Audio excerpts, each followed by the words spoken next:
ಹೇಳ್ತಿದ್ದೀರಿ. ಮಳೆ ಬೀಳುತ್ತಲ್ವಾ, ಮಳೆ ಬಿದ್ದಾಗ ಏನಾಗುತ್ತೆ, ನೀವು ಕುಡಿದ ಲೋಟಗಳು, ಟೀ ಕುಡಿದ ಲೋಟಗಳು ಅಥವಾ ಪ್ಲಾಸ್ಟಿಕ್ ಏನಾದರೂ ಬಿಸಾಕ್ತಿರ್ತೀರ ಹೊರಗಡೆ, ಅಥವಾ ಮನೆ ಮೇಲ್ಗಡೆಗೆ ಏನು ಟ್ಯಾರಿಸ್ ಮೇಲ್ಗಡೆಗೆ ಒಂದು ಕೊಳ ಒಡೆದೋಗಿರುತ್ತೆ, ಅದೇನು ಯೂಸ್ ಇಲ್ಲ ಅಂತ ಹೇಳ್ಬಿಟ್ಟು ಅದನ್ನು ತಗೊಂಡು ಮೇಲ್ಗಡೆ ಹಾಕ್ತಿರ್ತೀರ. ಅಥವಾ ನಿಮ್ಮ ಶೂ ಚಿಕ್ಕದಾಗಿರುತ್ತೆ, ಈ ಸರಿ ಹೊಸ ಶೂ ತಗೊಂಡ್ರೆ ಆ ಹಳೆ ಶೂಸ್ನೆಲ್ಲ ತೆಗೆದು ಮೇಲ್ಗಡೆ ಇರುತ್ತೆ.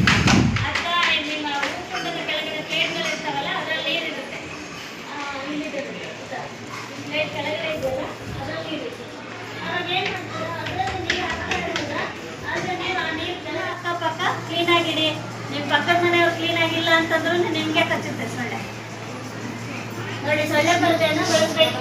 ಹಗಲೊತ್ತಲ್ಲಿ ಕಚ್ಚೋ ಸೊಳ್ಳೆ ಅಂತ ಹೇಳಿದೆ ನಾನು. ಹಗಲೊತ್ತಲ್ಲಿ ಯಾರು ಮಲ್ಗೋದು, ಏಜ್ ಆದವರು ಮತ್ತು ಚಿಕ್ಕ ಮಕ್ಕಳು. ನೀವೆಲ್ಲ ಸ್ಕೂಲಿಗೆ ಬಂದಿರ್ತೀರ, ಅಪ್ಪ ಅಮ್ಮ ಕೆಲ್ಸಕ್ಕೆ ಹೋಗ್ತಾರೆ ಅಥವಾ ಮನೇಲಿ ಕೆಲಸ ಮಾಡೋದ್ರಲ್ಲಿ ಬ್ಯುಸಿ ಇರ್ತಾರೆ, ಮಲ್ಗೋದಕ್ಕಂತೂ ಆಗಲ್ಲ. ನೋಡಿ, ಏಜ್ ಆದವರಿಗೆಲ್ಲ ಸೊಳ್ಳೆ ಪರದೆಯನ್ನು ಬಳಸಬೇಕು. ಮಕ್ಕಳಿಗೂ ಸಹ ಸೊಳ್ಳೆ ಪರದೆಯನ್ನು ಬಳಸಬೇಕು.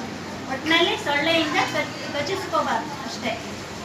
ಈಗ ಎಲ್ಲ ಸೊಳ್ಳೆ ಕಚ್ಚಿದ್ರೆ ಡೆಂಗು ಜ್ವರ ಬರುತ್ತೆ ಅಂತ ಅಲ್ಲ ನಾನು ಹೇಳಿದ್ದು. ಡೆಂಗು ಜ್ವರ ಯಾರಿಗಾದ್ರೂ ಇತ್ತು ಅಂತಂದರೆ ಅವ್ರಿಗೆ ಕಚ್ಚಿದ ಸೊಳ್ಳೆ ನಿಮ್ಗೆ ಕಚ್ಚಿದ್ರೆ ಡೆಂಗು ಜ್ವರ ಬರುತ್ತೆ ಆಯ್ತಾ.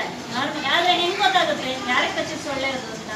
ಗೊತ್ತಾಗಲ್ಲ ಅಲ್ವಾ. ಅದಕ್ಕೋಸ್ಕರ ಆದಷ್ಟು ಸೊಳ್ಳೆಯಿಂದ ಕಚ್ಚಿಸ್ಕೊಳ್ದೇ ಇದ್ದಾಗ ನಾವು ಪ್ಲ್ಯಾನ್ ಮಾಡ್ಕೋಬೇಕು. ನೀವು ಸೊಳ್ಳೆ ಪರದೆ ಬಳಸ್ತೀರೋ ಅಥವಾ